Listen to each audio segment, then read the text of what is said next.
Terjadi kegaduhan di SMK Alexander, tepatnya di koridor lantai 3 di mana kelas 12 ditempatkan.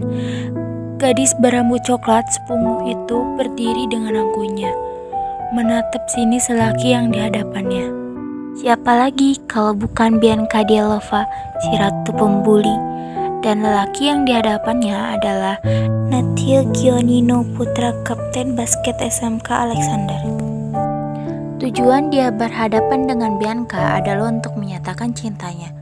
Tapi sepertinya dia ingin membuat harga dirinya rendah karena semua siswa SMK itu tahu dia tidak akan mencintai lelaki lain selain Elvio Kiano Winata, sang ketua OSIS. Dan Daniel pun mengungkapkan cintanya kepada Bianca. Lo mau gak jadi pacar gue? Nathil, sekali lagi gue bilang, kalau gue gak bisa cinta sama orang lain selain Elvio. Kasih gue kesempatan, Bian. Siapa tahu setelah kita jalanin hubungan ini kamu akan ngerasa nyaman dan lo bakalan suka sama gue. Elvio keluar dari ruang OSIS dengan langkah begitu cepat. Tujuannya ialah ingin segera sampai ke lantai 3 dan mengakhiri pembulian itu. Dan Elvio pun sampai ke lantai 3. Cukup, Bian. Lo gak pernah bosen buat keributan, hah?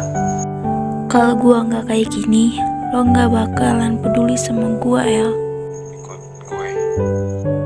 Urusan gue sama dia belum selesai. Dia belum jawab pertanyaan cinta gue. Gue rasa lo udah tahu jawabannya. Dengan buat harga diri lo semakin rendah, lo gak mau kan kalau sampai satu sekolah ini tahu kalau kapten basket ditolak sama kapten modern dance. Lo gak mau kan kehilangan kepopuleran lo kalau kapten basket ditolak sama kapten modern dance. Lo gak mau kan kehilangan kepopuleran lo kan? Nathil pun terdiam, dan Elvio menarik pergelangan tangan Bianca dan membawanya menuju rooftop sekolah. Bianca yang tangannya digenggam oleh Elvio hanya tersenyum malu-malu. Dan mereka pun sampai di rooftop sekolah.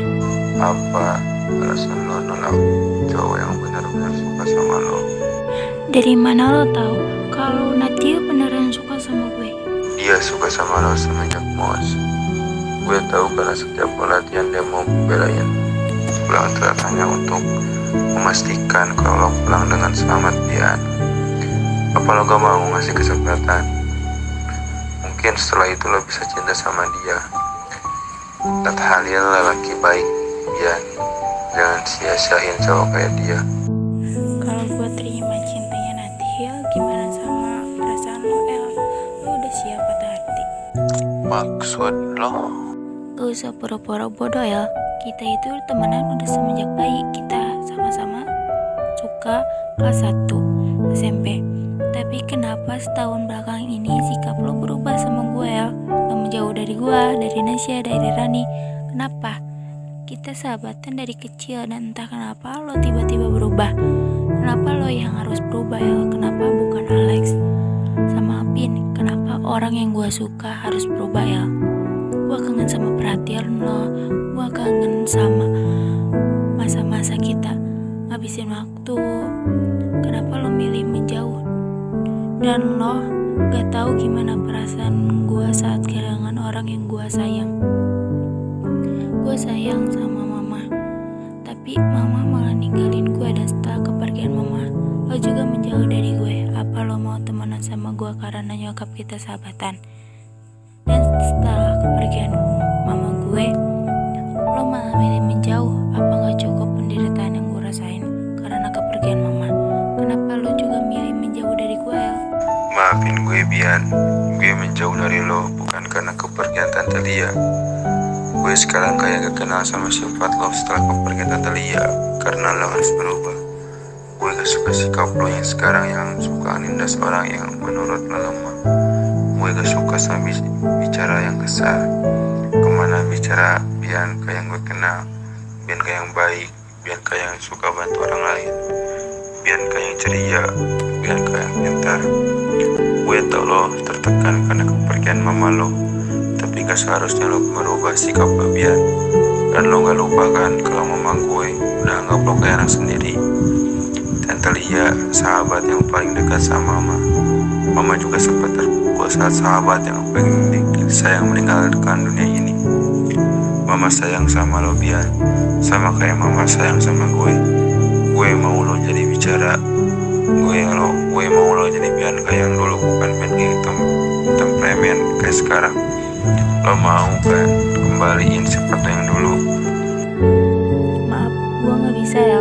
Bianca yang dulu sudah mati. Dengan bertingkah seperti sekarang, gue merasa ceria ya. Gue bisa ngelupain kesedihan karena mamamu udah gak ada. Suka gak suka lo sama sikap gue. Gue gak peduli El, karena lo gak pernah tahu rasanya ditinggal oleh orang yang paling lo sayang. Bianca pun pergi dan menangis. Dan keesokan harinya, pukul 6:10, Bianca sudah siap dengan seragam putih abunya. Tumben dia berangkat sekolah pagi. Biasanya Bianca berangkat siang, dan jam segini dia sedang mengantai di ruang TV dan bermalas-malasan. Dan Bianca sampai sekolah jam 6:30 dengan suasana pagi yang begitu segar. Bianca pun melangkah menuju kelasnya, yaitu kelas 12 IPA 3. Kelas itu masih terlihat sepi dan dia pergi menuju tempat duduknya. Lama kemudian ada seseorang yang masuk, yaitu adalah Rani.